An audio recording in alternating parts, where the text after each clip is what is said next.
매달 첫 주 우리 미덕에 대하여서 살펴보고 있는데요.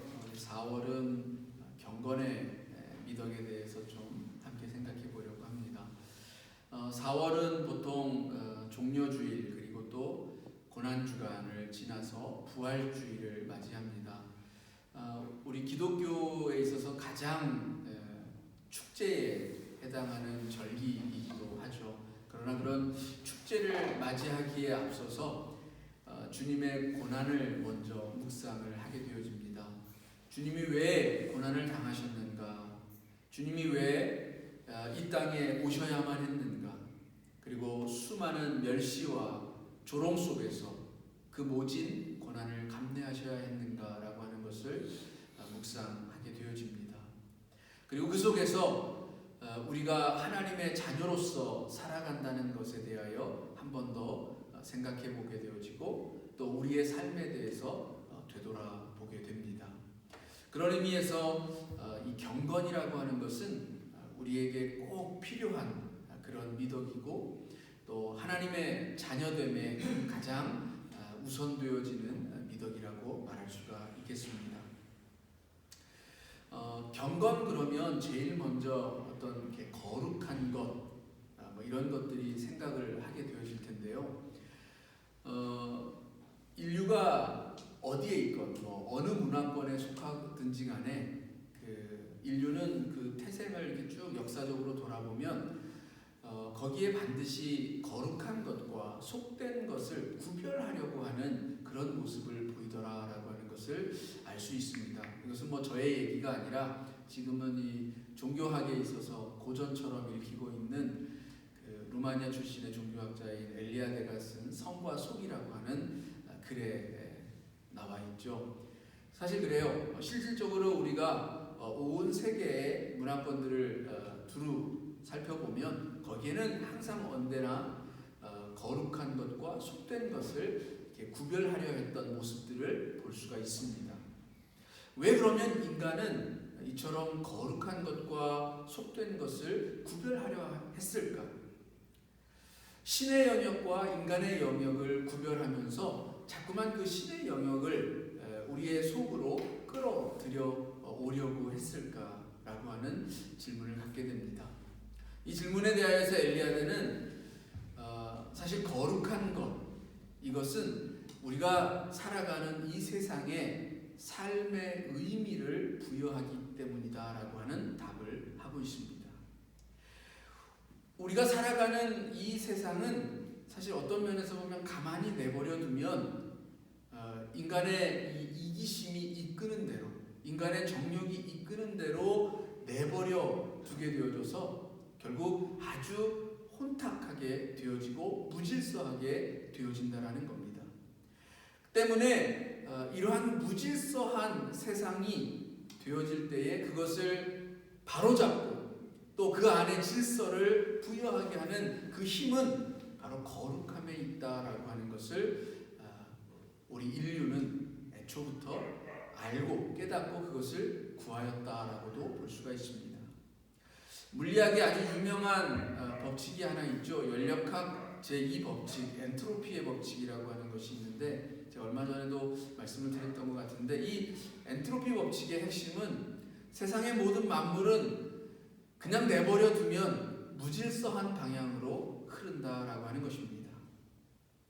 우리 몸만 해도 그래요. 우리의 몸이 생명을 다하고 이 생명의 운동이 끝나게 되어지면 이 몸은 다 해체가 되어져서 본래의 것으로 돌아가게 되어집니다. 그러니까 세상 만물은 다 그와 같은 이치를 가지고 있다라는 것입니다. 그냥 내버려 두면 무질서해진다라는 거죠. 우리가 살아가는 이 세상은 어떤 면에서는 더욱 더 무질서하기가 쉽습니다. 우리의 인간의 안에는 타락한 본성이 있기 때문입니다. 성경은 그것을 분명하게 우리에게 제시하고 있죠. 왜 세상은 그냥 내버려 두면 어둠 가운데로 무질서로 흘러가게 되어지는가? 인간이 타락하였기 때문이라는 것이죠. 창세기에 보면 인간이 타락하였을 때에 그 인간과 함께 더불어서 이 땅이 저주를 받습니다. 사람이 하나님 앞에 불순종하였더니 사람의 불순종으로 말미암아서 이 땅이 함께 저주를 받았다라는 거예요.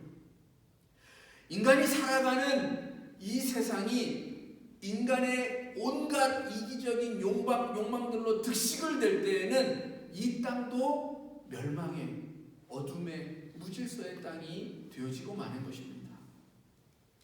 그래서 우리는 끊임없이 하나님을 찾아야 돼요. 거룩한 것을 찾고 구해야 합니다. 그것이 우리 속에 와서 우리 안에서 역사하고 또 우리를 이끌어가고 또 그 안에서 우리의 죄악들, 우리의 헛된 것들이 다시 거듭나지는 그런 삶의 모습들이 있을 때에야 이 땅이 살아갈 만한 그런 세상이 되어진다는 것입니다. 그래서 발터 니그라고 하는 사람은 그것을 이렇게 표현을 합니다. 하나님의 신성 안에서 이 세상은 포용되어지고 하나님의 그 거룩한 신성 안에서 이 세상은 다시 정화되어진다.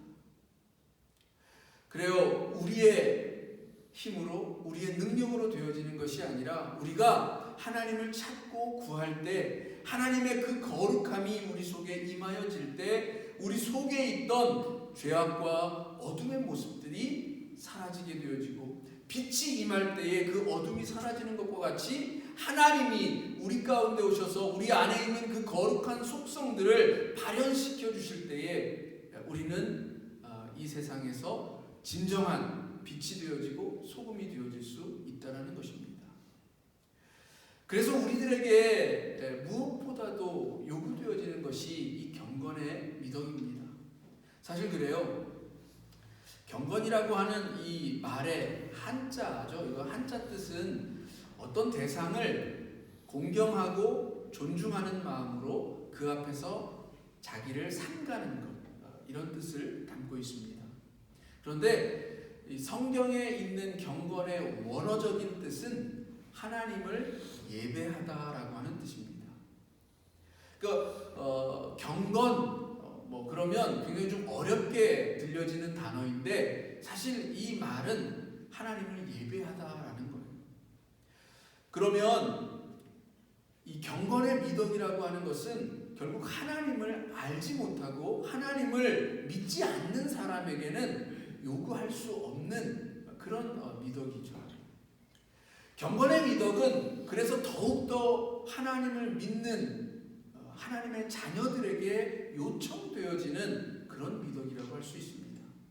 하나님을 알지도 못하고 믿지도 않는 사람에게 경건의 미덕을 요청할 수는 없죠. 다만 하나님을 믿고 있는 우리가 먼저 이 경건의 미덕을 온전히 실천하면서 살아갈 때에 그들이 우리를 보고 하나님을 알게 되어지는, 하나님을 믿게 되어지는 역사가 나타나게 되는 것입니다.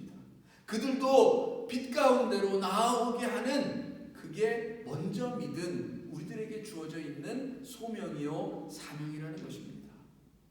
여러분은 정말 이 경건의 실천을 통해서 하나님의 사람으로서 이 세상 사람들에게 하나님의 살아계심을 나타내고 증거하고 계십니까? 아니면 세상 사람들이 믿는 사람도 별거 없네, 우리야 하여튼 다를 바가 없네, 아니 우리보다 어쩌면 더 악랄하고 더 교묘하고 더 이기적이네 라고 하는 그런 소리를 듣는다면 우리는 경건의 미덕이라고는 찾아볼 수 없는 그런 삶을 살아가고 있음이 분명합니다. 바리새인들이 있었습니다. 이들을 일컬어서 예수님은 회칠한 무덤과 같다라고 했습니다. 위선자라고 한 것이죠. 왜요? 그러면서 그들에게 하신 말씀이 너희들은 경건의 모양만 하고 있다. 그런데 경건의 능력은 나타나지 않는다. 왜 이렇게 말씀을 하셨을까요?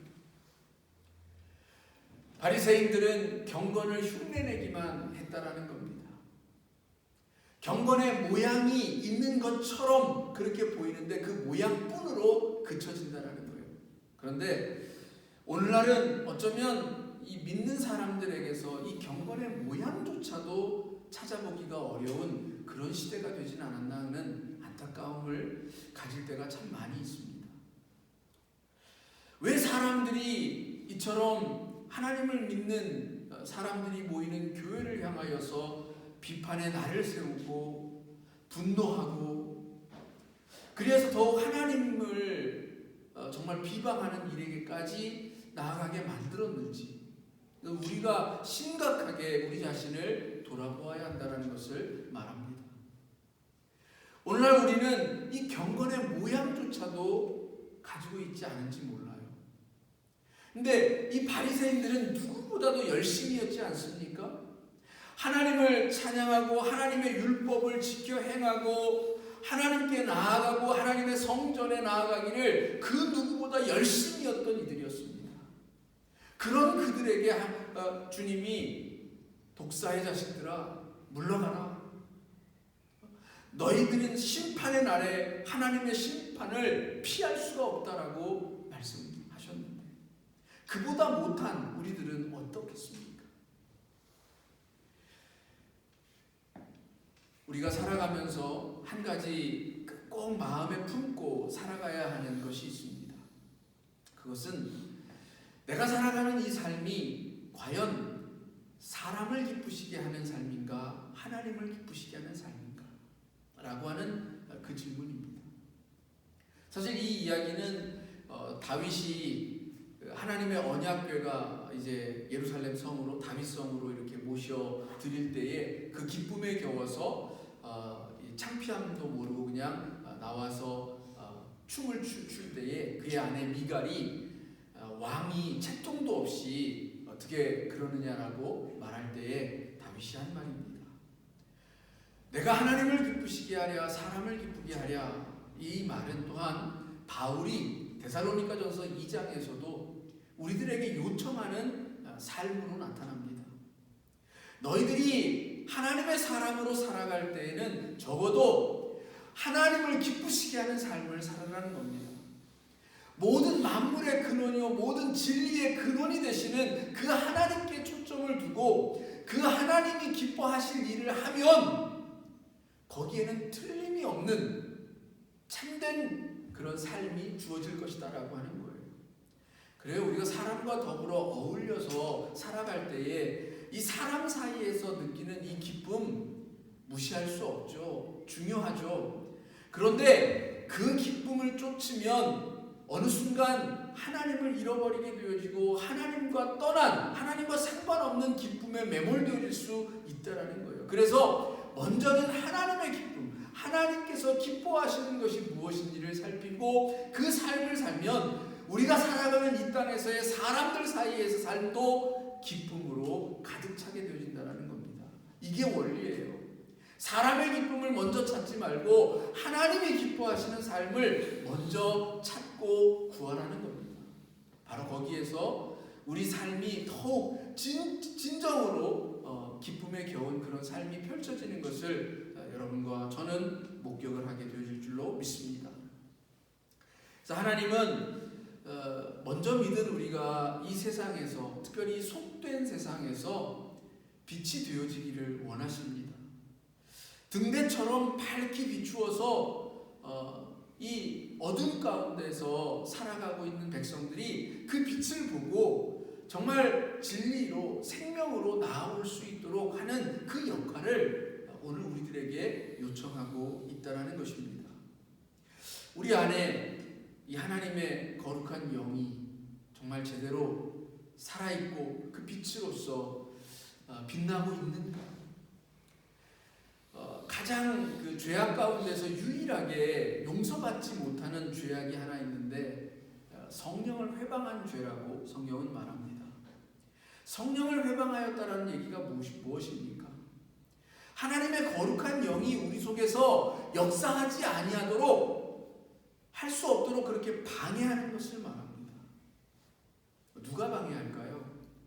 악한 사탄과 마귀가 우리를 하나님께로 나아가지 못하도록 성령 하나님이 우리를 진리 가운데로 인도하여 가시기를 원하는데 그것을 하지 못하도록 방해하는 그것이 바로 저 악한 괴계를 가진 사탄이요 마귀라는 것입니다. 우리가 거기에 유혹당하고 빠져있고 그렇게 되어지면 하나님께로 나아갈 수가 없어요. 성령의 인도하심을 따라 살아갈 수가 없어요.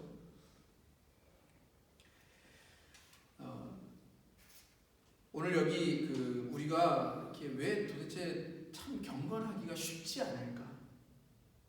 그 이유에 대해서 몇 가지 좀 구체적으로 좀 살펴보게 될 텐데요. 그 전에 먼저 우리가 왜 이 경건하지 못한 그런 삶을 사는가? 그 이유가 어디에 있을까 생각해 보면 첫 번째는 아까 말씀드렸듯이 경건의 어쩌면 외적인 모양 거기에만 치중하고 있기 때문이 아닌가. 그저 하나님을 섬기는 그런 사람의 겉모습만 하고 있기 때문이 아닌가. 그런 모습에만 자꾸 치중하고 남들에게 보이기 위한 신앙, 남들에게 내가 좀 잘나 보이고 싶은 그런 욕망을 따라 사는 우리 인생들이 교회 안에서도 마찬가지로 신앙이 있는 척, 믿음이 좋은 척 그런 데에만 우리가 치중하여 살아가고 있기 때문이 아닌가. 그래서 경건의 실제의 모습은 온데간데 없이 그저 겉모양만 예배하는 자의 모습이 아닌가. 하나님은 아까도 경건의 말뜻이 하나님을 예배하는 자라고 했는데 하나님을 예배하는 것이라고 했는데 하나님을 예배할 때 요구하는 것은 신령과 진정입니다. 근데 신령과 진정은 없이 그냥 겉모양만 있다라는 거예요. 겉모습만 하나님을 찬양하고 우리의 입술만 하나님을 찬양하는 듯이 보인다라는 거예요. 그것으로는 결코 하나님을 예배하는 자가 될 수 없다라는 것입니다. 그러니 그것으로는 경건한 자가 될 수 없다라는 것입니다. 오히려 이런 사람이 될수록 저 바리새인들과 같이 교조주의에, 율법주의에 빠지기가 쉬워요. 나는 이렇게 하고 있는데 왜 너는 못해? 내가 이렇게 하고 있으니 너도 이렇게 해야지 않겠어? 라고 하는 그것을 타인에게 강요하고 그 타인을 향하여서 정죄하고 비난하기 시작합니다. 이 바리새인들이 그랬다라는 거예요. 그 모습을 주님이 너희들이 성전 문 앞에서 성전을 향해서 하나님께로 들어가려고 하는 사람들을 가로막고 있구나. 너희도 들어가지 않고 들어가려고 하는 사람도 가로막고 있는 그 모습이 바로 너희들이다. 오늘 우리가 경건의 모양만 하고 겉모습만 신앙인인 척하고 살아가는 그 삶은 결코 우리가 하나님 성전 안에 있는 하나님을 예배하는 자의 삶도 아니요 다른 누군가를 하나님께로 선히 인도하는 그러한 삶도 복음의 증거자의 삶도 아니라는 것입니다. 오늘 우리가 이것을 정말 신랄하게 우리 스스로를 돌아봐야 돼요. 디모데전서 6장 5절에 또 한 가지 우리가 경건하지 못한 이유를 설명하는데요. 디모데전서 6장 5절에는 이렇게 말씀합니다. 우리의 마음이 부패하여지고 진리를 잃어버렸기 때문이다. 마음이 부패하여졌다라는 겁니다. 왜 마음이 부패해졌을까요? 무엇이 우리를 부패하게 만들까요? 성경은 우리들에게 이야기합니다. 우리 가운데 있는 탐심, 탐욕, 이것이 우리의 마음을 부패하게 한다라고 이야기합니다. 그러니까 우리가 자꾸 우리 마음에 그 마음속에 있는 이기심, 탐심에 지면 안 돼요. 이 탐심에 우리의 마음을 빼앗기면 부패하고 말아요. 그 심지어 경건을 이익의 도구로 삼는 이들도 생겨납니다. 오늘날 수많은 사이비와 이단들이 바로 그런 모습이에요. 하나님의 이름을 팔고 있는 겁니다. 경건의 모양을 가지고 있지만 그 경건을 도구로 자기 장사를 하는 거예요. 이익을 추구하는 거예요. 자기 배를 불리는 거예요. 자기 욕망을 실현하는 도구로 그것을 사용하고 있는 겁니다. 예수님 시대에도 성전에서 장사하는 장사치들이 많았어요. 성전 안에서 하나님의 재물을 팔았습니다. 거룩한 하나님께 드린 재물을 파는 게 자기들 딴에는 선한 일이라고 생각했을지도 몰라요.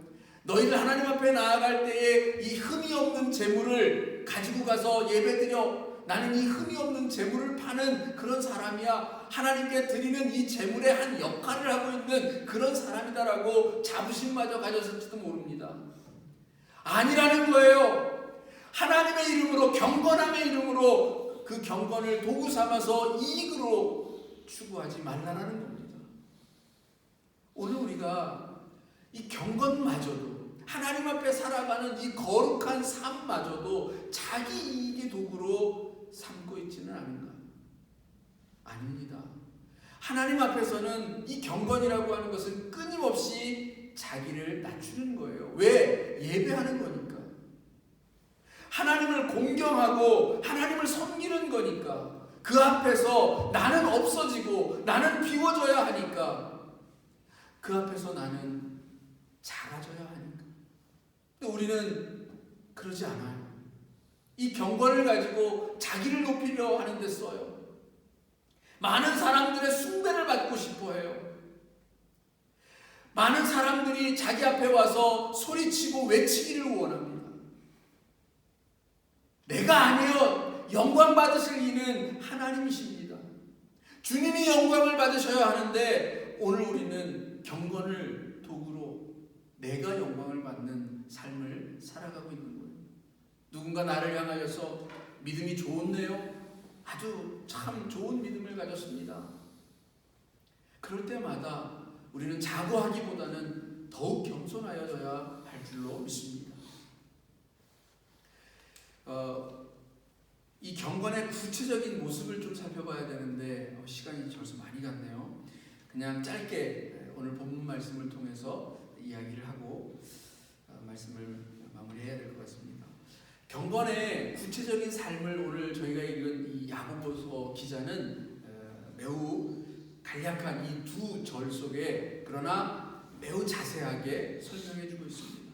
도대체 경건의 삶의 모습이란 어떤 것인가? 여기 보니까 첫째로 스스로를 경건하다 생각하는 것을 경계하라는 것입니다. 그래요. 좀 전에도 말씀드렸던 것처럼 저 바리새인과 같이 내가 경건함의 표본이냐 그렇게 생각하면 안 됩니다. 선줄로 생각한 자는 넘어질까 조심하라고 했습니다. 우리는 날마다 겸손해야 합니다. 하나님을 예배하는 자로서 언제나 낮아지는 자가 되어져야 합니다. 두 번째, 자기 혀를 제갈물이라고 했습니다. 그러니까 경건한 삶은 자기의 혀를 제어할 수 있는 삶을 말합니다. 달리 말하면 무례히 말하지 않는 거예요. 함부로 말하지 않는 거예요. 성내지 않는 거예요. 네덜란드 개혁교회의 그 아동 교육 지침서에 보면 그 가장 핵심적인 내용이 딱 한마디로 요약할 수 있는데요. 우리의 어린 자녀에게 어려서부터 경건의 미덕을 가르치라라고 하는 것입니다. 그런데 그 경건의 미덕을 가르치는 그 내용 중에 가장 중요하게 다루어지는 것이 그 부모가 아이들에게 항상 좋은 공손한 말, 좋은 말, 선한 말, 이런 말의 중요성에 대해서 이야기를 하고 있습니다. 아이는 그 말을 듣고 보고 배운다라는 거예요. 때문에 그 아이 앞에서 경건한 말 할 수 있을 때 그 경건이 그 아이에게 자연스럽게 심겨지게 된다는 것입니다. 일찍부터 하나님을 예배하는 예배의 자리로 나오게 하고 기도하는 법을 가르치고 말씀을 들려주라는 것, 이것이 이 아이를 경건한 사람으로 키우는 가장 핵심적인 일이라고 이야기하고 있습니다. 디모데후서 2장 16절에서도 망령되고 허탄한 말을 버리라고 우리들에게 이야기합니다. 망령되고 허탄한 말이라고 하는 쓸데없는 말이라는 거예요. 아무 쓸데없는 말. 그런 말들은 우리에게서 버려져야 합니다. 남들을 비난하고 정죄하고 누군가를 향하여서 자꾸만 욕하고 뒷말하고 하는 이런 모든 것들은 정말 쓸데없는 이야기라는 거예요. 그런 것들을 버리라고 하는 것, 이것이 경건의 모습이라는 겁니다. 세 번째, 자기 마음을 속이지 말라라고 이야기합니다. 양심을 속이지 말라라는 겁니다. 우리 속에는 끊임없이 양심이 소리칩니다. 왜냐? 하나님이 그 마음을 두셨기 때문에. 잘못되고 불의한 것 앞에서 하나님은 말씀하십니다. 그런데 그 말씀을 들으려 하지 않고 외면하면 우리는 스스로를 속이는 자가 되어집니다. 자기를 속이고 자기 마음의 양심들을 속이게 되어질 때에 우리는 경건한 삶과는 거리가 멀어지는 것입니다. 네 번째, 정결하라는 것입니다. 육신과 영이 다 정결한 모습으로 살아가야 합니다. 몸과 마음은 우리가 음행에 내어줘서는 안 돼요. 하나님 앞에서 그 우상을 섬기는 것이 그 영적인 간음이요 음행이라고 말합니다. 근데 그것을 설명할 때에 항상 육적인 것과 연관지어서 하나님이 말씀 안에서 설명합니다. 몸과 그 영이 떨어지지 않는다라는 거예요. 몸은 음행을 하고 있는데 영은 깨끗하냐? 그럴 수 없다라는 거죠. 그래서 우리 몸과 영이 다 깨끗하고 정결해야 할 줄로 믿습니다. 다섯 번째는 환난에 처한 이웃을 돌아보라는 거예요. 경건은 단순히 그냥 말이나 어떤 그름으로서 거치는 것이 아니라 구체적인 실천의 행위라는 겁니다. 우리의 주변의 이웃들, 어려움, 특별히 환난에 처한 이웃들을 보면 그들을 돌보라는 거예요. 그게 경건의 모습이라는 겁니다. 우리에게 부족한 것이 있다면 어쩌면 이런 것일지도 몰라요. 그저 입술과 말의 경건으로 그쳐지는 것. 마지막으로 세속에 물들지 말라라는 겁니다. 이 세상의 풍조가 물론 다 그런 것은 아닙니다. 그렇기 때문에 구별할 수 있어야 돼요. 그 속에서 하나님이 무엇을 기뻐하시는가를 볼 수 있어야 하고, 이 세상의 풍조가 올바른 방향이 아니라면 그 방향을 따라 그냥 같이 흘러가는 것이 아니라 그것을 바꾸는 우리가 되어야 할 줄로 믿습니다. 이런 삶을 살아갈 때 우리는 경건에 참된 삶이 있는 인생이 되어지고 또 이 미덕을 통하여서 이 세상에 빛과 소금이 되어질 줄로 믿습니다. 한 주간 이제 고난주간을 앞두고 있습니다. 이 고난주간에 더욱 이 경건의 미덕을 생각하는 저 여러분 되어지기를 주님의 이름으로 축원합니다. 기도하겠습니다.